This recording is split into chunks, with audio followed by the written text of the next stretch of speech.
Seigneur. Goreka duhe kaze Pasteur Damascene Et nous accueillons le pasteur Damascene de continuer. Ego Yesu nashimwe. Que Jésus-Christ soit loué. Turashimiye Imana muri byose. Et nous remercions l'Éternel en tout. Hanyuma tukiva hariya baradutumanye intasho Quand nous avons nimuzakire. quitté Ottawa, on nous a envoyé des salutations. Kandi kigira kabiri turashimira Imana ku byiza twabonye Et ngaha. nous remercions l'Éternel pour les merveilles que nous avons vues ici. Tunabakeza tuvuga tuti muri baruka. Félicitons aussi d'avoir ces nouveaux-nés dans l'Assemblée. Kuko ngo iyo umwe umunyabyaha umwe avuye mu Parce byaha que s'il y a un seul pécheur qui se repent, mu ijuru haba umunsi il y a la mikuru. joie, il y a une fête au ciel. None mwaronse abarenga umwe 10 Vous n'abandi avez hafi obtenu 20. plus d'une dizaine, à peu près une vingtaine. Mu ijuru rero hari umunsi mukuru Alors il y ukomeye. a une fête extraordinaire au Mana ciel. nihabwa Que icyubahiro. Dieu soit loué. Turamaze kumva amajambo atari make. Et nous avons entendu plusieurs paroles. Muri ayo majambo twumvise n'amajambo meza cyane Ce sont des bonnes paroles que nous avons entendues yo gusubizamo ivyizigiro qui nous ingenzi iriko ija fortifient, qui Isiyoni. fortifient le pèlerin qui va à Sion. Natwe tugira ngo twongere ko aya majambo On va continuer à partager la parole de Dieu. hariya mu butumwa bwiza bwa Yesu Kristo bwanditswe na Matayo Dans l'évangile selon Matthieu, mu gice cya ndwi au chapitre 7, turaca dusoma kuri uriya murongo wa 24. au verset 24. Chapitre 7, verset 24, évangile selon Matthieu. Kandi tuca tugira ko dusoma na hariya muri Yesaya On va lire aussi dans Ésaïe. nca ndahababarira. Et je vais vous dire le passage dans Ésaïe. Dusome mu izina rya Yesu On Kristo. va lire dans le nom du Seigneur Jésus-Christ. Kumva no gukora.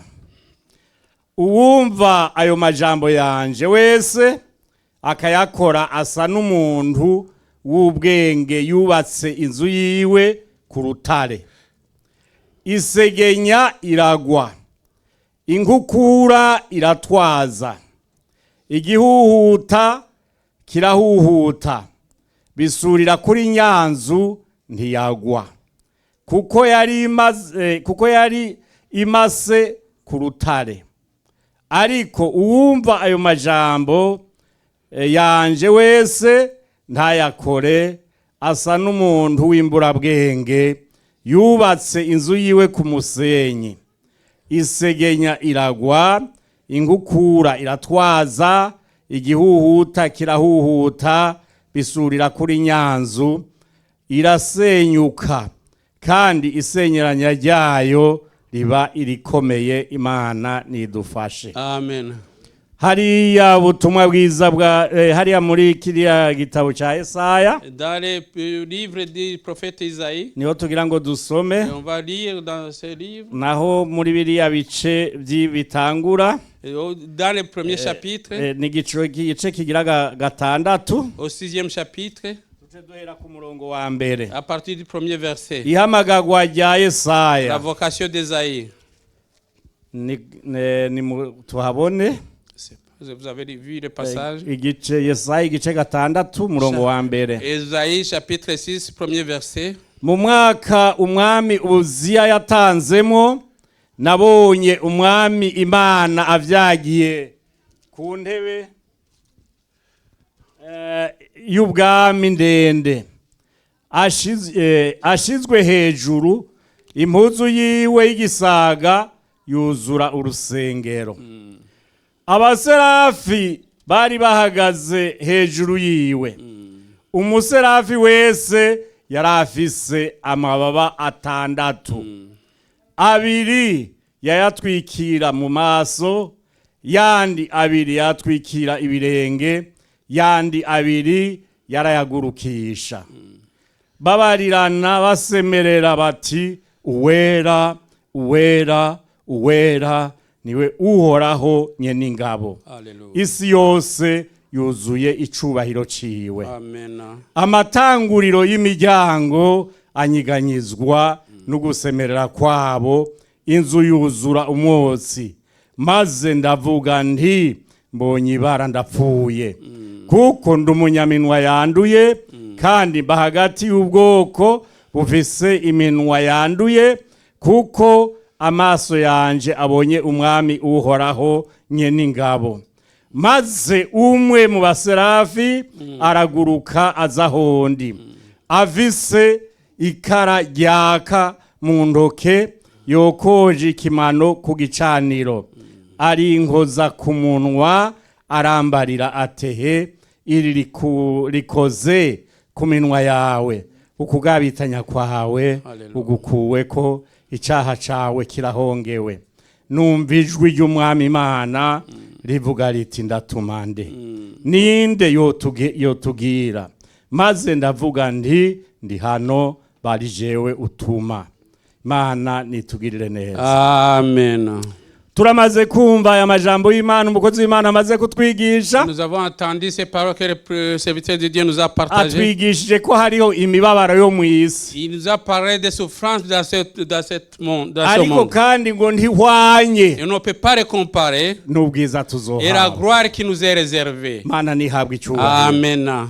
Aha rero turumvise muri ubu butumwa bwiza bwa Yesu Kristo Matayo ingena Yesu wenyene yavuze.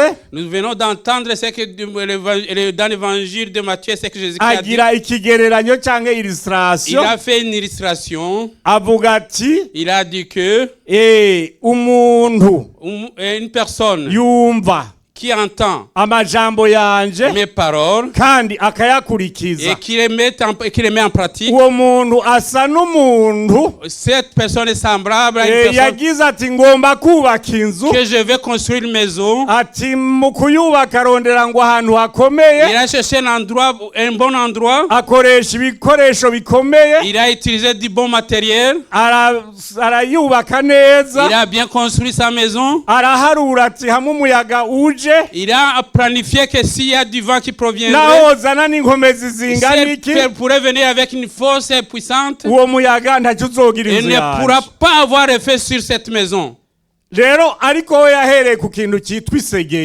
il doit commencer par l'inondation. L'inondation, c'est une pluie forte. C'est une pluie qui tombe, lorsqu'elle tombe, et elle peut chasser les gens. S'ils habitaient dans un quartier quelconque, alors il peut dire quittez ce quartier. Dans la ville de Gatumba, chez nous, ils connaissent ce que c'est l'inondation. Toutes les rives du lac Tanganyika. La deuxième chose qui doit être vivre, il y a érosion. Il y a une érosion. S'il détruit cette maison, si cette érosion attaque une maison, elle reste intacte. Alors l'inondation, la maison tient debout. Jésus-Christ a voulu nous dire le salut que nous avons eu. Regardons, observons son fondement, sa fondation. Que Jésus-Christ nous aide. Que Jésus nous bénisse. Amen. Amina. Chez nous, dans nos pays d'origine, j'ai travaillé dans le domaine de la construction. Et moi, notre frère de Dieu le sait bien. C'est lui qui nous a fait et nous a appris dans la construction.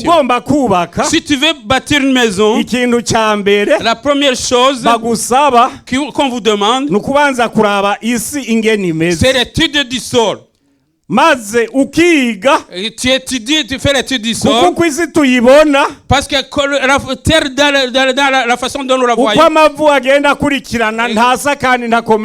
alors la force de la terre est différente selon les endroits. Que Dieu nous bénisse et nous aide. Si une personne, s'il a fait l'étude du sol, il fait l'étude aussi du matériel qu'il va utiliser. Il va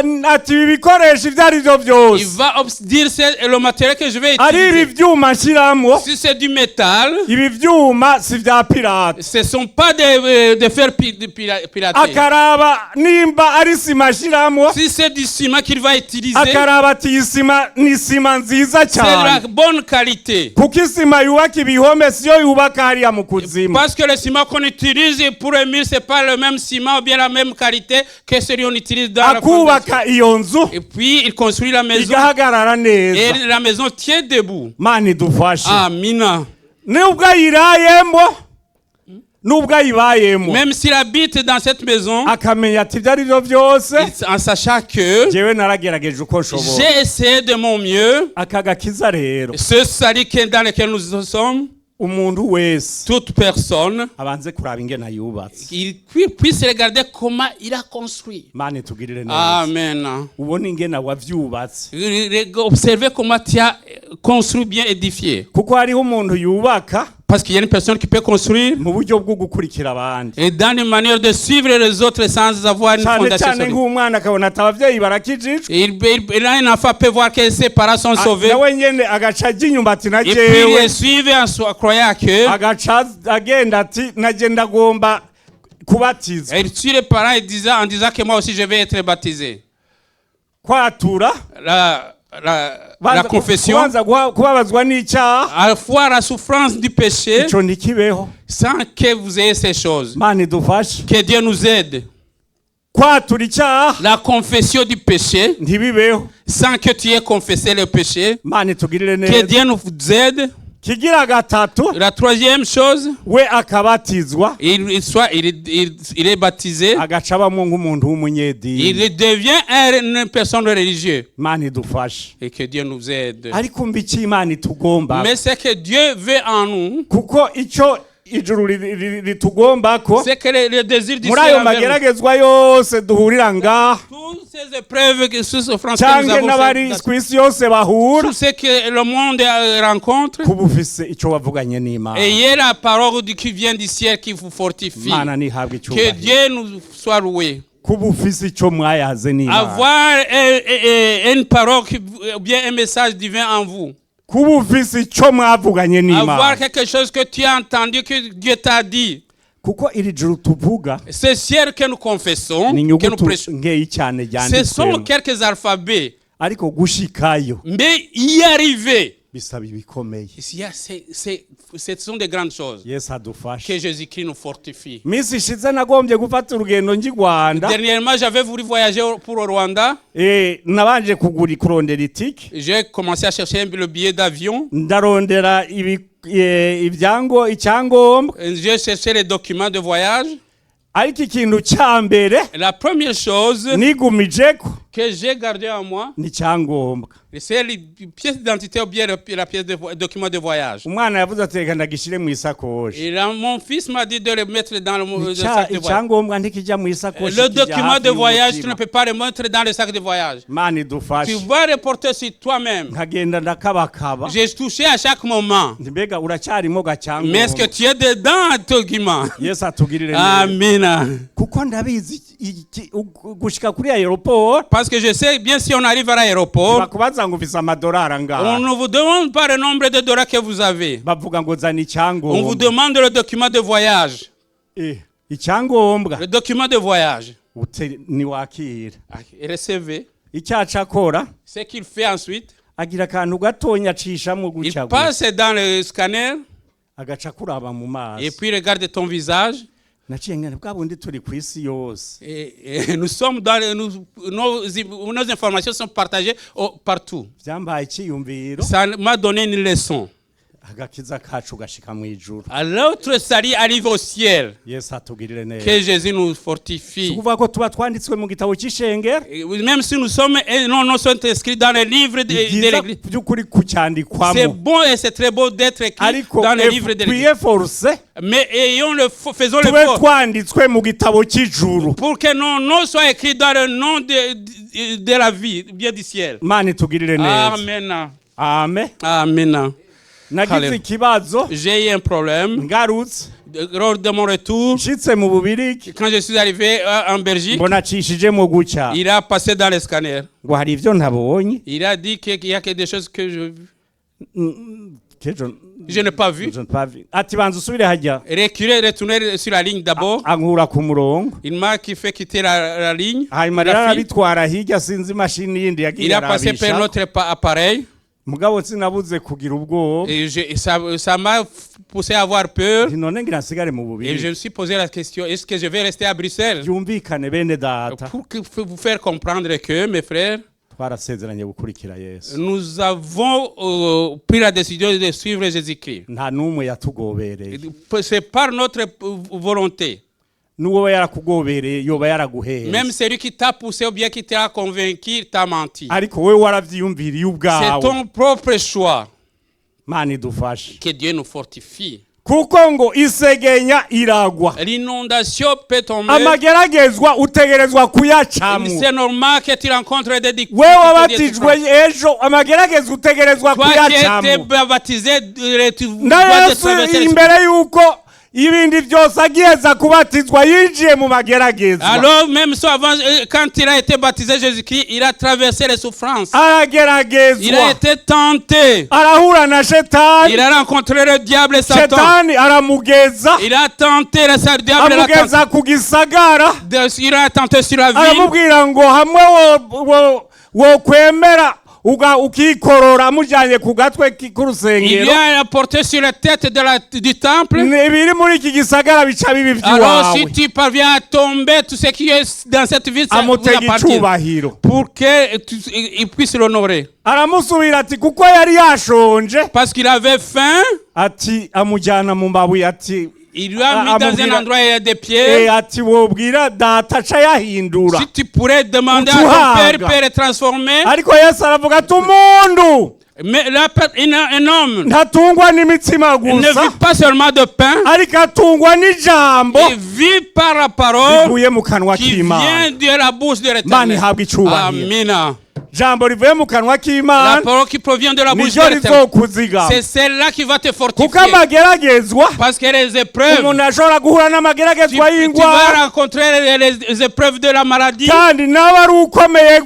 Alors que tu sois fort de n'importe comment, que tu aurais une niveau de scolarité, ou bien que tu sois riche, de toute façon, devant la maladie, on ne peut pas parler de l'argent.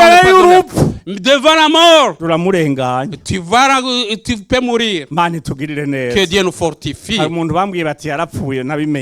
Et j'ai appris hier une personne il avait plusieurs richesses sur la terre. Il n'a pas pu donner ses biens pour échapper à la mort. Que Dieu nous fortifie. Nous aussi, nous avons des costumes, des bons habits. Mais à l'intérieur, tu peux avoir un problème ou bien une épreuve. Il peut y avoir une inondation dans ta vie. Bien l'érosion dans ta vie. Tu vas violer de la tempête dans ta vie. Mais ce que je vais te dire, j'aime le Seigneur Jésus-Christ. C'était difficile. Et quand ils étaient dans le lac, ils chantaient la chanson que nous allons périr. Nous périssons, Seigneur. Mais avant, ils disaient que Jésus-Christ est puissant. Mais les épreuves te changent. Ils peuvent changer, les épreuves changer ta chanson. Mais quand Jésus-Christ s'est levé, il a fait taire le vent. La tempête, il a dit, tais tempête. Amen. Amen. Tais-toi tempête. Tais-toi tempête. Que Dieu nous fortifie. Amen. Amen. Que Dieu nous aide. Alors ces disciples ont été étonnés. Même la tempête, il a l'autorité sur la tempête. Et Pierre s'était. Amen. Tout ce qui est arrivé, quand Jésus-Christ c'est pour que toi et moi, parce que nous soyons fortifiés, la tempête nous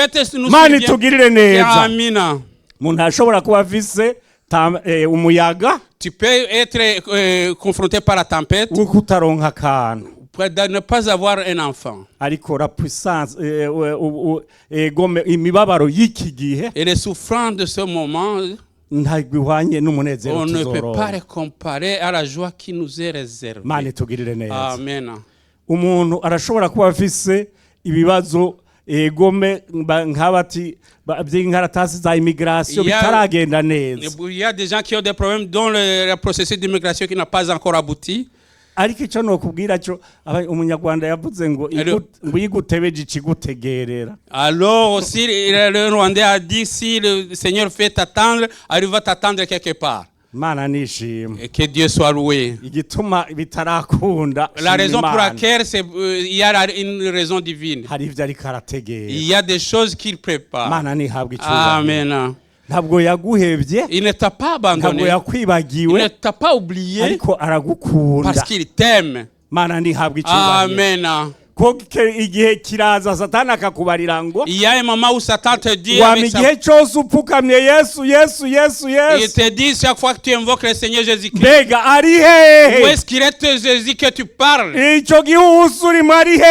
Dans cette tempête dans laquelle vous êtes, où est le Seigneur Jésus-Christ? Mais il est présent, il combat pour toi. Il t'apprend à prier. Il t'apprend à patienter. Amen.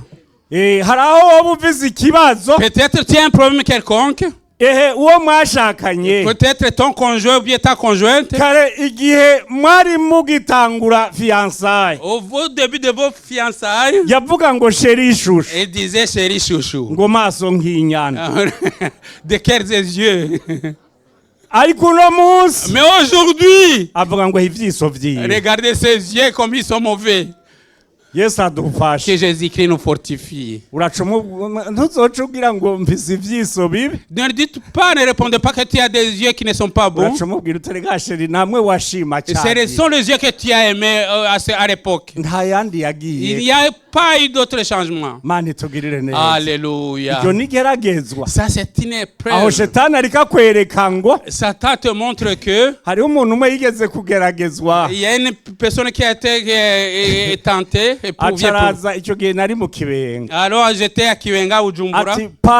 Il dit pasteur, j'ai été poussé par le diable. Il me frappe. Si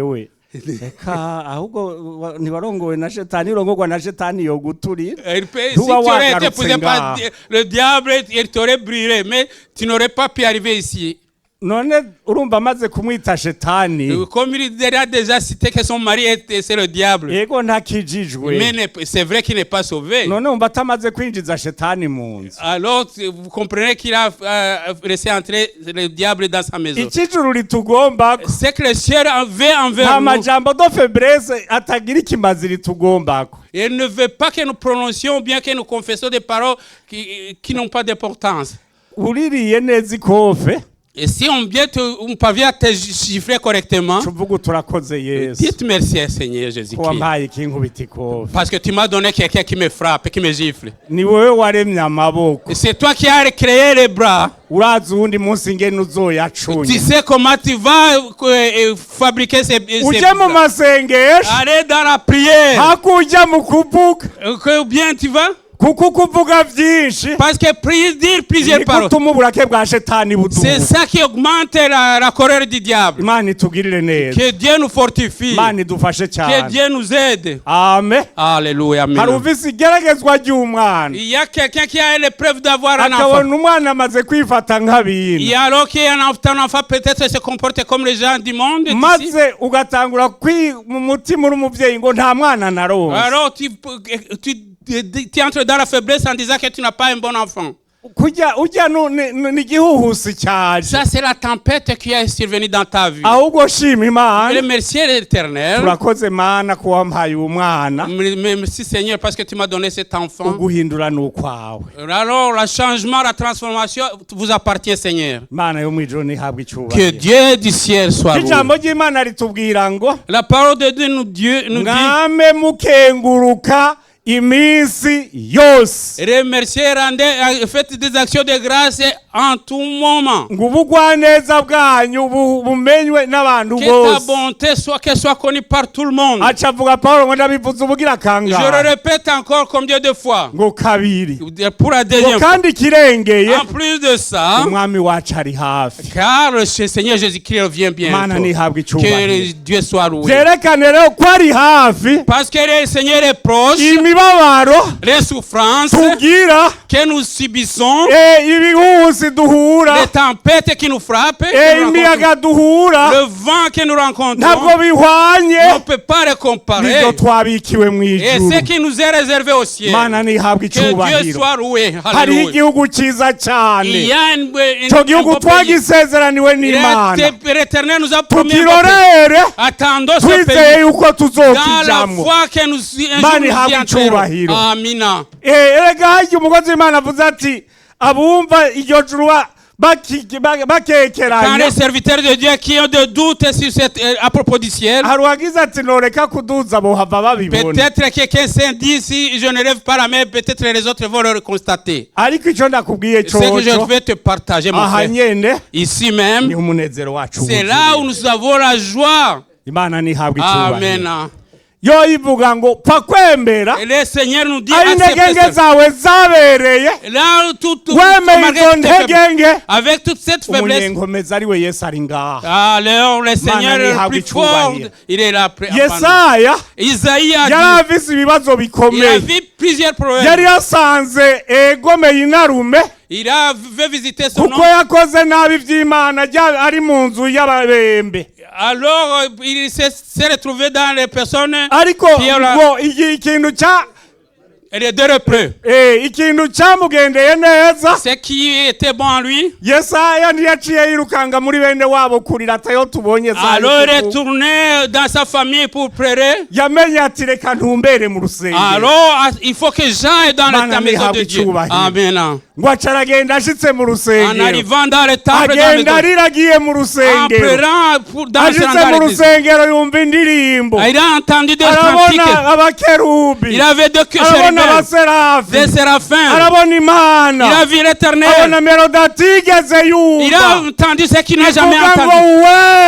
Le Saint, l'Éternel, le Dieu qui surpasse tout. Amen, alléluia. Alléluia. Il a entendu cette voix. Et puis, elle a effacé ce qui était dans son cœur. Alléluia. Elle a aussi il pourrait partir. Il pourrait dire il lui a posé la question. J'avais envoyé qui? Seigneur, alléluia. Il fait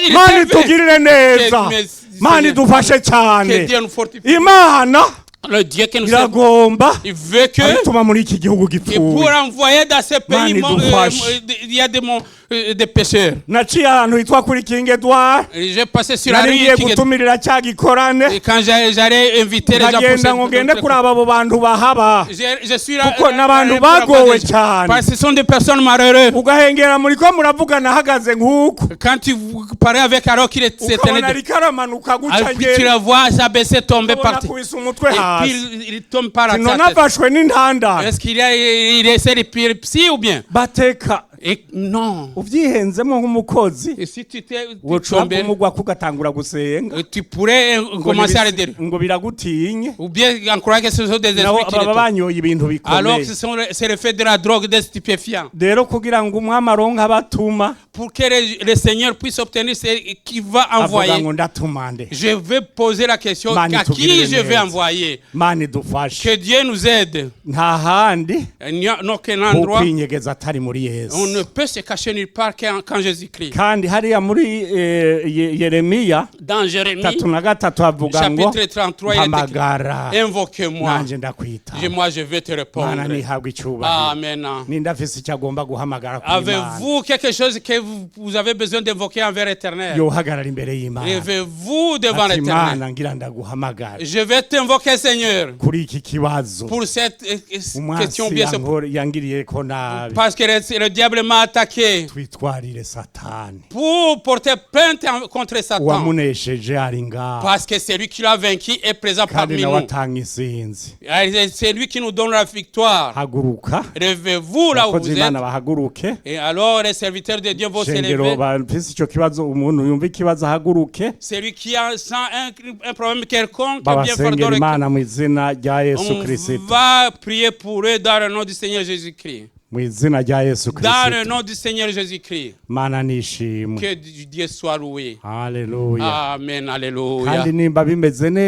Si c'est bon dans votre vie, rendez grâce à l'Éternel. En disant merci que j'ai été exaucé.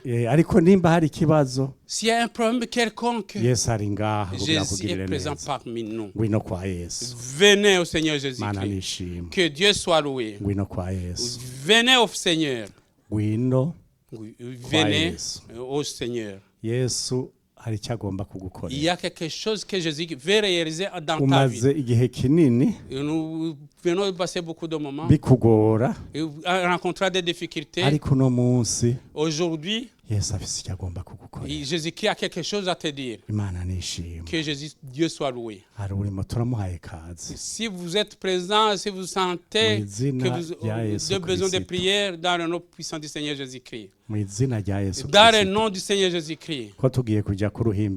Parce que nous allons approcher la Sainte Seine.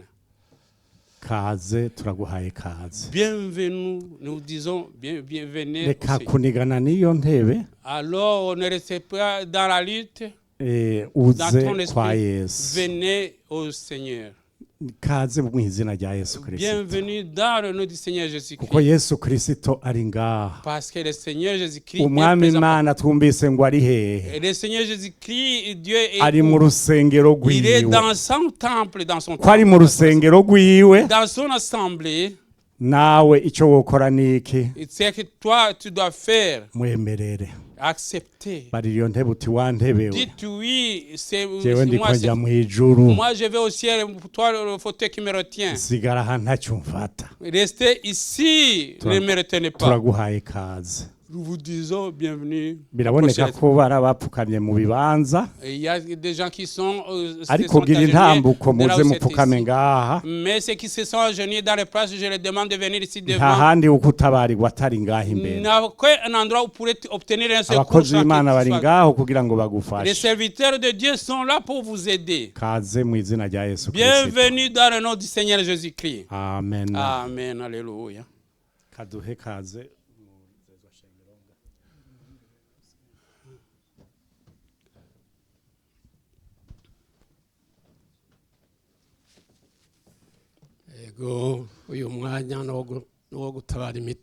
C'est pour secourir les esprits, quittez, ne restez pas dans le... Continuez à approcher devant c'est le bon moment. Dieu va réaliser des choses dans ta vie. Même si tu es sur Zoom, même si tu es assis là derrière, Jésus te voit. Il veut te secourir pour que vous ayez la paix. Il n'y a pas de paix à notre qu'un endroit. Ce n'est en Jésus-Christ seulement. On va invoquer le Seigneur. Toi qui es déjà présent ici devant, Parce que Dieu t'a ouvert les portes aujourd'hui. Il y a une voix qui te dit, mais l'autre voix te dit d'attendre. Bien tu t'agenouilleras pour une autre occasion. C'est aujourd'hui même. C'est aujourd'hui même. Jésus-Christ veut te secourir. Il veut que ta vie, pour qu'il puisse recevoir ta vie. Parce que nos jours sont comptés. Mais aujourd'hui, il est vivant. Que tu sois sur Zoom, mais agenouillez là où vous êtes. On va prier. Notre Seigneur Jésus-Christ, nous te remercions pour cette bonne journée, pour la dernière date de ce mois de juin. Nous te remercions pour toutes les paroles que nous avons entendues et toutes les bénédictions que nous avons aujourd'hui. Dans le nom du Seigneur Jésus-Christ, ils ont besoin du secours, Seigneur. Ceux qui sont devant nous, même ceux qui sont sur Zoom, dans la foi, Seigneur, nous prions pour eux, pour que le sang du Seigneur Jésus-Christ, qu'il puisse les purifier et les laver, et qu'il puisse les soigner, pour qu'ils soient des saints. Parce que la parole de Dieu nous dit qu'ils soient saints, comme toi aussi tu es saint. Nous te remercions parce que tu es présent à nous. Nous te remercions de ta parole qui nous a été partagée. Dans la grandeur aussi d'une façon, nous l'avons accepté. C'est pour cela que nous avons une joie abondante que les gens du monde n'ont pas. Merci parce que tu es avec nous, parce que tu les as pardonnés, et que ce nom soit écrit dans les livres, même dans les livres des œuvres. Nous prions ainsi dans le nom du Seigneur Jésus-Christ, qui délivre ce qui était lié dans le nom de ton Saint. Amen. Amen. Alléluia.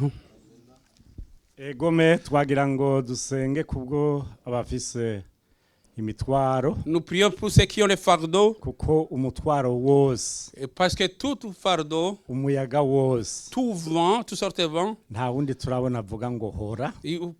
Qui fait taire le vent? Ngo hore atari Yesu. Aucune personne qui peut avoir effet sur le vent à part le Seigneur. None rero. Alors pour le moment, si vous êtes présent, levez-vous là où vous êtes.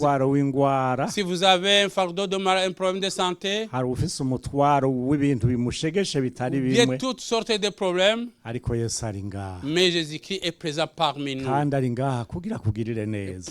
Il est là pour te secourir. Yego reka duce dusaba Pasteur Ngoragoza basengera Imana. Nous demandons Pasteur Jean Ngoragoza pour intercéder. Uhoraho Mana yacu, Père éternel, uwera ugororotse, umwami w'amahoro, Saint, turagushimiye cyane mwami kuno munsi mwiza. Nous te remercions pour cette bonne journée. Turagushimiye kuri hagati yacu. Nous te remercions parce que tu es présent parmi nous. Que tu sois loué, Seigneur. None turagukengurukiye ku majambo yavuzwe mwami. Nous te remercions pour toutes les paroles que nous avons entendues. Mu izina ryawe Yesu. Dans le nom du Seigneur Jésus-Christ. Ijambo ryawe rero rimaze kuvugwa mwami, ryamenyekanye n'ibitangaza n'ibimenyetso. Ngiyi imitima ihagaze kubera ibibazo kanaka. Mu izina ryawe Yesu, tuzi kuri Imana ishobora byose. Naba umuntu wese icyamuhagurukije mwami, ucumugirira neza, umunezereze kuno muhingamo. Mu izina ryawe Yesu, aba bantu basubira inyuma atamitwaro bafise. Mu izina ryawe Yesu, bagende bavuga ukugira neza kw'Imana hirya no hino, bizemenyekane ko kuno umusozi hari Imana. Abari kure bahagaze kubera imitwaro mwami, nitembagare mu izina ryawe Yesu. Hanyuma intahe ze zivugwe, bavuga ko babonye ukugira neza kw'Imana. Tuzi kuri Imana idahinduka, uko warorejo ni kuri, uno munsi ni kuri, kandi nukuzokwama ibihe bidashira. Ubikore kugira ngo uheshe icubahiro, ni mu izina ryawe Yesu Kristo ndabyizeye. Amina. Amina. Bene data bumva bagira bati turakwiye guterugwa Ceux qui ont besoin de la puissance du Saint-Esprit dans leur vie, sans le Saint-Esprit, personne ne peut être défaillant. Mais s'il y a la puissance du Saint-Esprit, et c'est qui a touché Philippe, qui l'a fait voler. C'est la même puissance qui agit dans nos vies. Amen. On va prier pour vous. Le pasteur responsable de l'église qui va prier. Père éternel qui est au ciel, nous te rendons gloire, Seigneur. Et tu nous as honoré, Seigneur, pour cette journée. Tu nous as rendu content, Seigneur. Et tu nous as partagé les paroles de la vie. Même la manière dont les a construits. Mais celui qui a bâti sur le roc, même si l'inondation, même si l'érosion peut venir, elle ne peut pas agir. Parce que tu es le Dieu puissant. Parce que c'est lui qui est en toi, Seigneur, il est mwami batunganije imitima turagushimiye ko wamaze guharira turagushimiye ko wagiriye ubuntu turagushimiye ko wemeye turagushimiye ku ijambo ryawe mwami warungikanye abasiguzi batandukanye nuhabwa icubahiro mana imibabaro ya kino gihe ntigereranywa n'ubwiza tuzohabwa turarindiriye ingoma ya Mesiya aho umuntu wese azohanagurwa amarira n'amaganya none rero mwami haleluya waravuze mu ijambo ryawe ngo nzosuka mwemuyera kubari n'umubiri bose abahungu n'abakobwa abatama n'abatamakazi hamwe bazorota abandi bahishurirwe suka mwemuyera mw'izina rya Yesu Kristo. Haleluya, haleluya, haleluya. ubushobozi bwa mwemuyera nibwururuke abantu basubire bakira ubushobozi buzobashoboza kunesha iki gihe tugezemwo tugeze mu gihe cyo kumugoroba. Alléluia. Nous arrivons dans les derniers moments. urashobora gutwara ishengero umwanya tu peux venir chercher l'église ton église. Nicyo gituma mwami dusengera iri shengero. C'est pour cela que nous prions pour cette terre. Pour que tu puisses la remplir de ta gloire. Kugira ngo mwami. Pour que Seigneur. Bagende bagavye. Kuko batazi umwanya. Cyangisa. Ushobora kugaruka gutora ishengero. Turabasengeye. Nous prions pour ton assemblée. Ngo yururuke. Pour que le Saint-Esprit descende. n'imitima y'abantu bawe urakoze Kristo kubikorera ubuntu n'imbabazi mu izina rya Yesu Kristo yadupfiriye akatuzukira no tubasengeye. Amen. Yesu Kristo abahezagire. Que Jésus-Christ vous bénisse.